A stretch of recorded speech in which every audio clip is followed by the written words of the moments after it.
Welcome to Haunted Stories for Space Camping, where we explore the unexplainable. I'm Felix the Human, and with me is my co-host, Mad Matt, the Mad Professor, the Armchair Extraordinaire. He is the expert, the king of conspiracies, the sultan of suspicion, and I am a casual consumer of the curious. Before we start, make sure you like and subscribe, rate and review, whatever you do. All right, we're golden. We're live. Sweet. Hey, Felix here. This voice is Felix. With me as always. Thanks for the clarification. Is the Mad Professor in the house? Yeah, that's the guy. So today is. Hey there. It's Felix here. Felix the Human. With me as always is. Oh, we're supposed to roll right into that. Okay. I just did a little funny thing because we're doing simulation theory. What was that? A glitch in the matrices? It could have been. Is there multiple? Let's say we have simulations in simulation in a simulation in a simulation. Are those matrices? Matrix I. Matrix I? Okay. Or if you really want to, I think the real word is matrices. There we go. I think that's what it really is. Got it. And we do currently have those, because if it is true, we run our own simulations that's running in a simulation that's a matrix. That's what we're talking about. That's what we're talking about today. The simulation theory. So tell us in just a quick layman definition what simulation theory is. I mean, the quickest and rawest layman explanation is it's a program. We live in a program. You can get a lot deeper than that, but no, this environment, our reality, our perception, our lives are living out in a programmed setting. So this is both on one hand, a very new modern conspiracy, but on the other hand, if true, the oldest conspiracy of all time. From the beginning, since literally, I was trying to stay so far away from this so soon, but until somebody flipped the switch. You're welcome. Yeah, and then we won't go. I was programmed to say that, so it's not my fault. You were, yes, it was predestined to go there, and we may come back to that, and I don't want to stick on that, but that is, it's been like this since the beginning. I just think it's. Every time we jump into one of these, we kind of lay out the timeline of where sort of how old the conspiracy is, some of the roots and basis. If true, again, we trample in this ground. It is the alpha and the omega. Right. It is the beginning and the end. And everything in between. In the lexicon of the world, it's very recent. Very. Obviously, with the rise of computers and then furthermore, nanotechnologies and stuff like that. And we're getting into quantum computers even nowadays. And quantum theories and quantum mechanics. And, it's not so far-fetched. The things that Isaac Asimov was saying, the things that Gene Roddenberry was saying, we now have sound theoretical science. Who's the Swedish dude that everybody's quoting nowadays? Oh, I don't know. Who are you talking about? What Swedish dude? I'm stuck in the past. Okay. Well, ask Rogan about him. Okay. On my next sit down with Joe. Yeah. Yeah. Got it. Actually, it's right after this. I told him I had to do this, and then I would call him when I was done. So, but no, Bostrom, Nick Bostrom is sort of the modern simulation theory guy. Yeah. Well, I say philosopher, but depending on who you're talking to, this is real science. It is. It is real science. It is real science because we're doing it, but absolutely, whether or not we're actually living in one I don't know, man. The more we the more we learn, the more powerful computers we will be able to build will answer a lot of questions, especially when we get to some organic quantum computing. There's a lot which we don't even know if that's physically possible yet. Physically possible. They're working correct, on it. Correct. The science, the theory is sound. I mean, we're talking, and I mean, we're getting really, really futuristic, but it's happening now, and we're talking like advanced neural mapping, cloning the neural pathways in a computer of the brain. Dude, once they be able to do that, I mean, you're talking Star Trek stuff. I mean, you're going to be talking about self-learning, self-replicating AI that is just going to be able to solve a lot of issues, solve a lot of problems. Clone armies, Yeah, exactly. Like, no, I'm being serious. Yeah, you're right.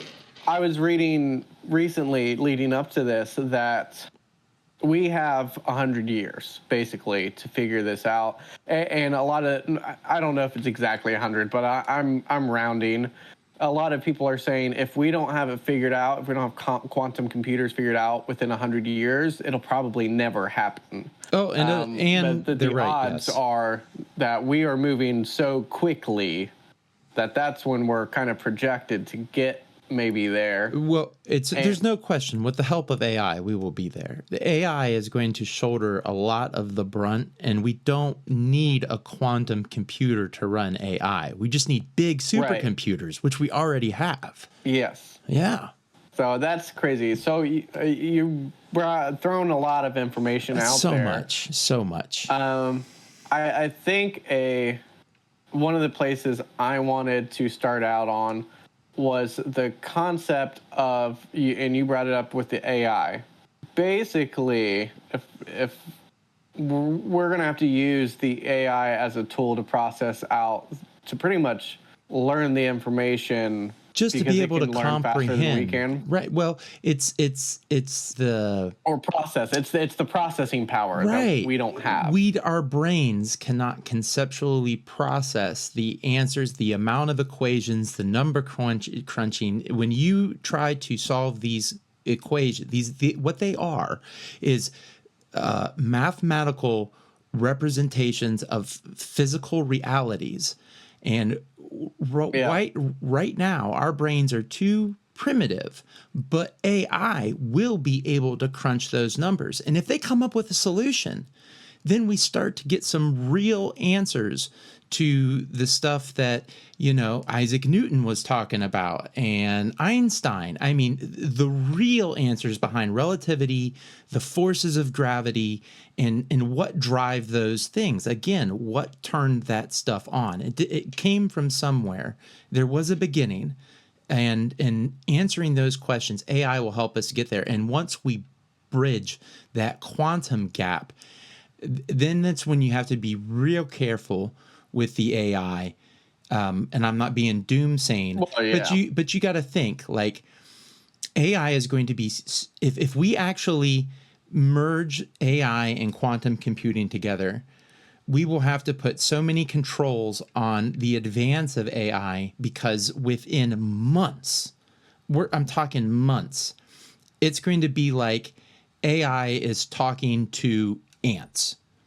It's going to be so far removed, we won't understand. Not only will it have the ability to figure out so much more. I mean, it's like dropping a penny into the ocean. You're going to lose it after a while. Yeah. And you won't be able to find it again. Like, you can lose track of what AI is doing on a quantum level so fast just because you aren't there.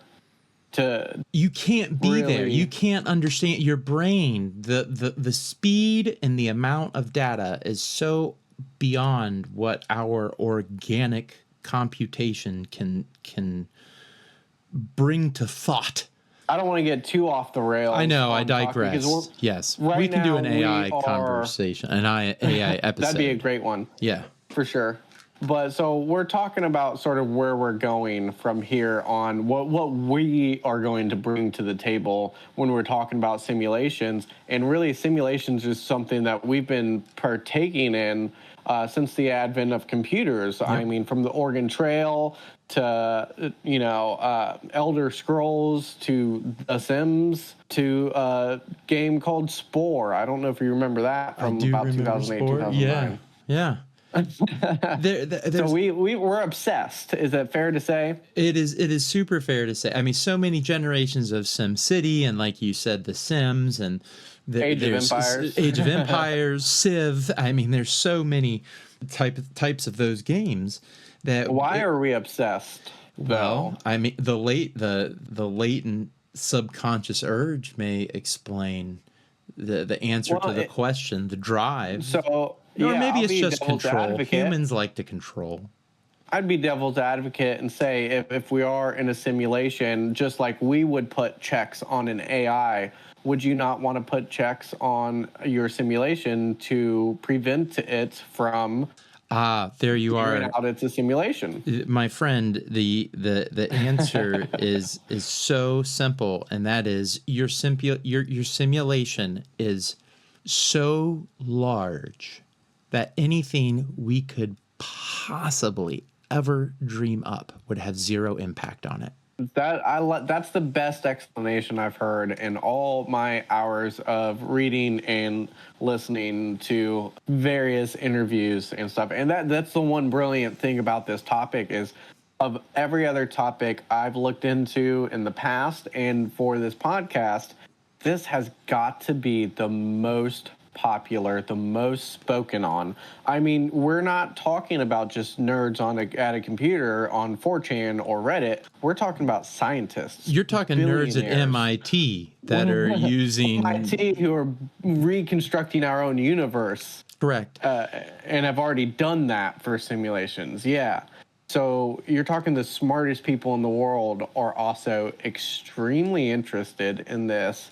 And there are varying from Bostrom's I think he said there's a 20 to 50% chance we're in a simulation. You've got Neil deGrasse Tyson who's fallen on the 50-50 line of odds. Dude, there's too many questions. There's too many questions. There's too many weird things. There's too many. Again, what I just said answers so many questions. Your simulation is so large. Your simulation encompasses so much time. Your simulation is so vast, so uncomprehendingly huge that time and space have no meaning whatsoever. And that, the only thing that we could possibly do to grab whatever it is attention is the kind of the stuff that we're doing. We might be getting a little big for our britches at CERN, but I still, again, given the grandeur of space, time, and emptiness, I don't think there's anything we could ever do that would have an impact if it truly is a simulation. If it's running all that out there, so there we go. Nothing. I mean, you're scratching on one of the main sources that people cite as evidence that we are in a simulation, which is we are alone right now in this galaxy as far as we're concerned. Yep.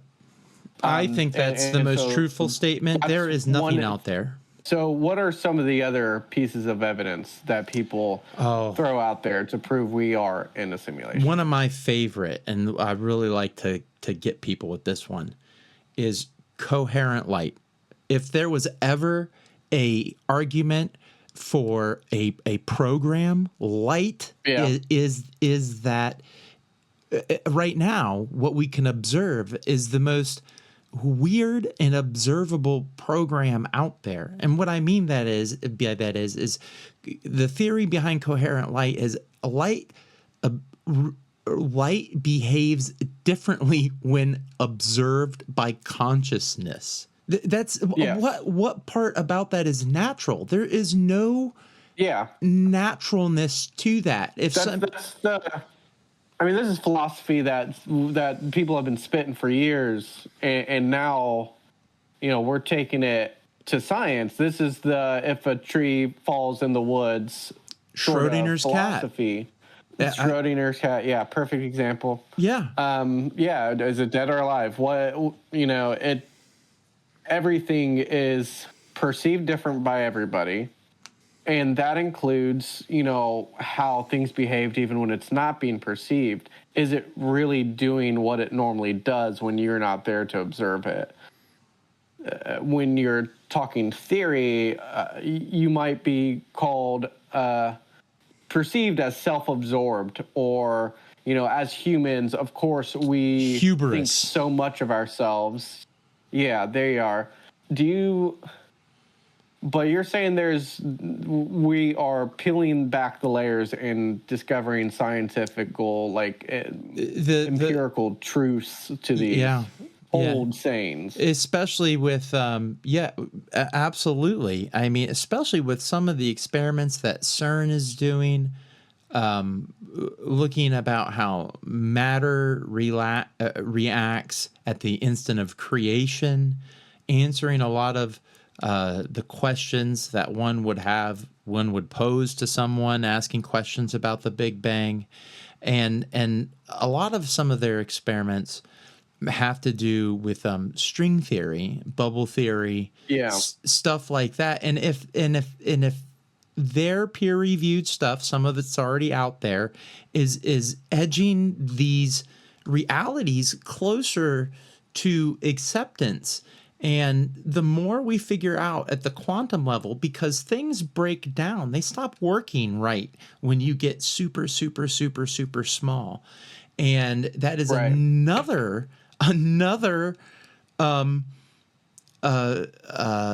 theory or bit to the puzzle is why when you get so small, so imperceptibly small, do things stop working the way that we perceive them when they're larger? I mean, honestly, that's life, though. Right. But we're talking when you get to the quantum level, the laws of physics no longer, it's mushy. It doesn't necessarily things. Yeah. You don't have to sell me on it, bud. I've seen Honey, I Shrunk the Kids. I know how it works. I know how a delicious cream pie can be in the yard, and sharing it with my best friend Aunt, which is like, dude, if you didn't cry when that aunt died, I don't think you had a childhood. You don't have a soul. Yeah. No, really. Yeah. So we're talking about breaking things down to smaller levels, and this isn't exactly down the same avenue, but we're talking about small levels of things. So the genetic code of human beings, we're still trying to completely figure that out. But what about the fact that we can mix in computer code with genetic DNA? Well, I mean, it's not really. I mean, it's DNA that's been altered by machines. So yes, you can consider that computer coded because a human coded a machine to do a job at a very small level. But I don't think that's necessarily foreign. The stuff that why not you and I, but the public in general, why are they throwing this out as other sources of evidence towards simulation theory? We shouldn't be able to manipulate. You see what I'm? Yeah. We shouldn't be able, if it's not programmed, we shouldn't be able to play God. Well, that took the words out of my mouth. And I know you said you don't want to get into a religious comparison, but so much of it ends up there. You walk down that road and you end up there. Yeah, you're like, okay. It's almost unavoidable. I mean, are we talking science or are we talking philosophy? I mean, dude, this is rock hard science. Like, this is I mean, there are institutions, there are countries with thousands of people that put their collective monies, international scientists, computing power, energy collection from across the world. I mean, people are pouring energy, time, generations into answering these questions. Money, a lot of money, but not as much money as the pharmaceutical industry. So. Well, we all have goals. Yeah. So we've talked about sort of where it came from. We've talked about where it's going, and we've talked about a lot of the theories that point people towards thinking that it's true. And so I guess the next thing I'm kind of curious about is let's say it is true, are we the only one? Are we a simulation that is being put on by another simulation? We are. What that means for our simulations? We are a server in a rack. Is that what you think? Is that a common thought out there amongst? Look, I'm saying if us little peons can look out into the universe and we cannot comprehend how vast, how much time, light can't even travel across from one end to the other without taking millions of years. I mean, our puny brains cannot grasp it. If there is something running that, why wouldn't they run more than one? I mean, they are omnipotent. They have all the power. I mean, and if you think... Well, I don't mean like, are there multiple simulations going on? I can see where you're coming from there. I mean, like, are we the first simulation in a line of simulations to come, or is there a line of simulations before us?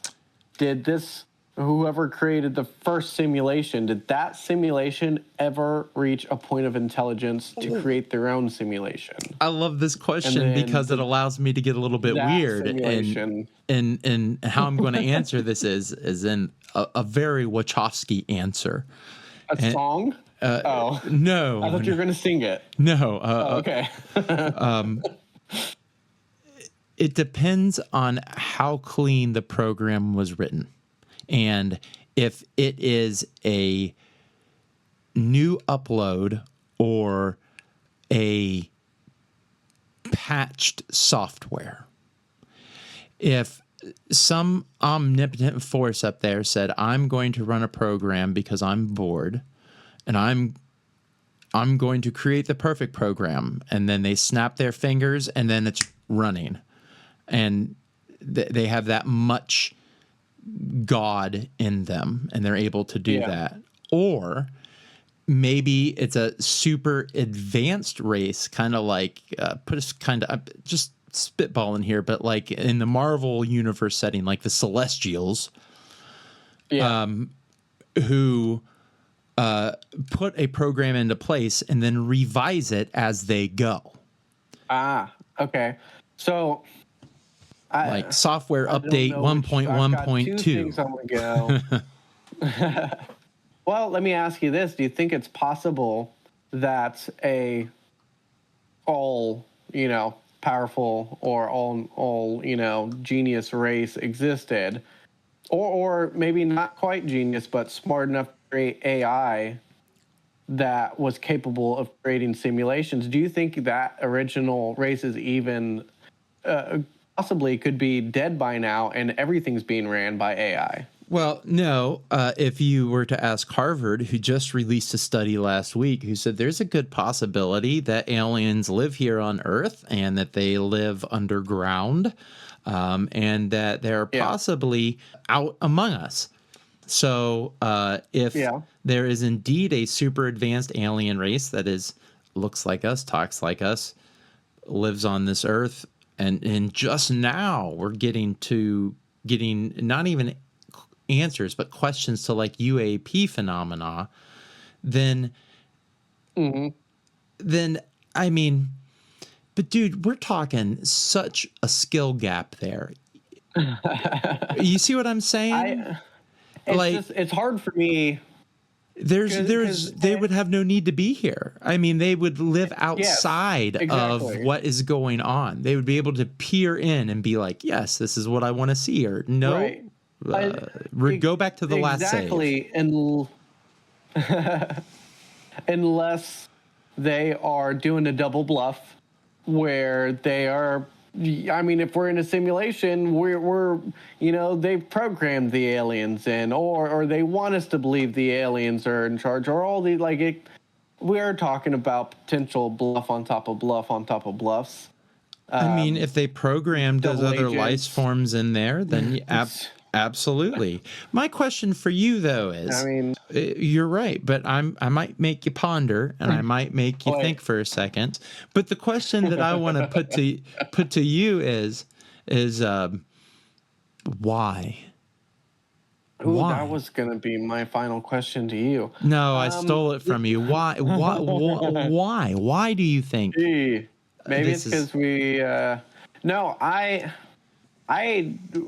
question isn't why do we think we're in a simulation, or why do we believe in a god, or why do we believe in a master alien race?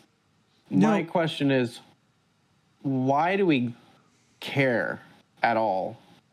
Well, we care because it's the question that drives us. It's the unknown. It's the mystery. It's the answer we're seeking. It's, again, a theology, if you want to go down that road. Right. But I don't seek that answer, though. But you're mishearing my question. The question the question is why the simulation? I asked myself my own question then. Yes, you did. My question is, what is the answer that the simulation runner is looking for? Oh, is trying to get? Yes. That's, to me, it could be so many things. It could be a study to see how quickly somebody can destroy themselves and their planet that they're given.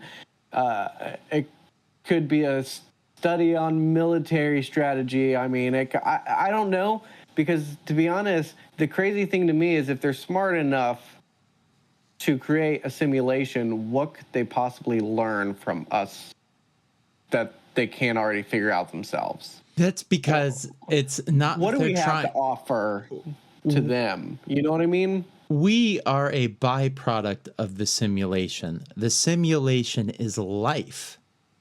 Yeah. Where does life go? If let loose on a planet to do what it's going to do, where does it go? And I think that is the question that's being asked. Why do they need that? Why do they need that answer, though? I can't answer that. I don't know. I don't know why they want to. Other than to maybe they're scientists and they want to see it. Maybe their perception and time frame is so large that the trillions and billions and trillions of years that our galaxy will exist is just a blink of an eye to them, and they want. I think they're just sadistic. Well, I mean, I don't know if they're sadistic. There's lots of wonderful things in this world. That's fair. For me, it's too big of a concept for me to even bother trying to figure out. Yeah, you don't want to think about it for too long. Going to. It's not my bag, man. It's not. I didn't. Nobody gave me those gifts. I can play a guitar and I can keep a beat on a drum set and I can talk random BS with my pals. I don't have that skill set to figure out why we exist. And if I thought about it too long, I'd probably end up curled up in a ball crying. With at least a nosebleed or something. Meaningless existence in this vast universe, I mean, truly, right. It's something else. It really makes you feel small if you think about it for too long. Yeah. So yeah, I don't know. I know why we should run simulations, and that's the only basis I have to go off of. And that would be, weather patterns. We already do some simulations for weather patterns and how to combat certain things. We do military simulations. We do simulations just for fun. You know what Just is to entertain ourselves. well, and you got to be careful there, because where I was going to go is I think a lot of these questions may get answered, and I'm not saying this lightly, but if our current versions of AI ever attain sentience, then Do you think we could figure it out? well, we could ask them, how do they feel about we are their creators. Do you see what I'm saying? Like Yeah. we'd be able I see. we'd be able to break down their ideas of philosophy and see where it takes us, and see if that doesn't give us answers to what our questions are. But I mean, is it all projections at that point, or is it our consciousness because it was given to us by whoever created us? I mean, Even at that point, I think it would be enlightening, because we're getting biblical again. it's all we got. It's But the model of AI, how it's thinking and how it is created, is generally created in a frame of thought after its masters. People built computers. Computers eventually turned into AI, and so when these, you see what I'm saying? It's almost. I mean, the closest I'm ever going to get to that is grabbing my son, facing him towards me, and yelling, "Why? Why Do you are you like here?" it?" Don't traumatize him like that. I don't know. There's some deep questions. I mean, it's fun to talk about and stuff, but like you said, if you think about it too long, you get real small, and there's some deep questions to it. And there's. Yeah, you know what? I've always been about the journey, though. It's all about the journey. It doesn't matter what we figure out in the end. It's been fun trying to get there with you guys. I'm telling you what. So that's what I got. And it does get sobering if you really ponder on it, because you walk down all those what's the meaning of it all type questions. It's so easy to get there and get lost in it, but I'm so much more fascinated by the science we're trying to figure out to get to the answers. Oh my gosh, the stuff that they're doing. Even if we never get to the answer, we're gonna learn so much between now and then. I think there's been a lot of weird things happening, man. I really think we're on the edge of something big. Oh, cool. Yeah. I do. Whether I don't know what you want to call it or what it's going to be. Yeah. Whether it's going to be UFOs, whether it's going to be, advanced civilizations living underground, whatever you want to. And suits. But dude, look, I'm telling you, and I was super Get excited. down to the quantum level. Yep. Ant-Man suits. People be just living small. You know what I mean? That's about all I got on it. It's fun to think about. Yeah. Yeah. Well, thanks, dude. You're welcome. Anytime. There's something in it for everybody. I mean, there really is. There's something in it for the science nerds. There's something in it for the theology nerds. There's something in it for the casual. Oh, that's interesting. Yeah. Yeah. Next episode will probably suck. No, dude. If we have to, No. we'll do Moon Part 2. Moon Part 2. Yeah. No, we got plenty of stuff thought up. I think we'll be okay. Oh yeah, we got good stuff. So the habitual end of the episode sort of thing. Don't forget to like, subscribe, rate, review, whatever you do on whatever platform that you choose to soak this in on. Yeah, give us some marks. Come on. Yeah, the channel's doing pretty healthy on YouTube, and we're working on getting to the Apple Podcast. Soon. We just got to fix. Yeah, we just got to fix a picture. Just a couple. Quick, yeah. Size it up right. Try and reach out, email us, send us some spooky stories or something. Can't wait to hear from you. As always, it's been a pleasure, my friend. Felix, you are the human. I try to be as often as I can. I'm taking lessons. It's going. Finally making it to the newspaper. Yes, sir. I'm so proud of you. Well, I'll talk to you next time, man. All right, brother. Hey, everybody, you heard him. Like, click, subscribe, do what you do. This is the armchair operator and Felix the Human. Catch you next time, guys. Love y'all.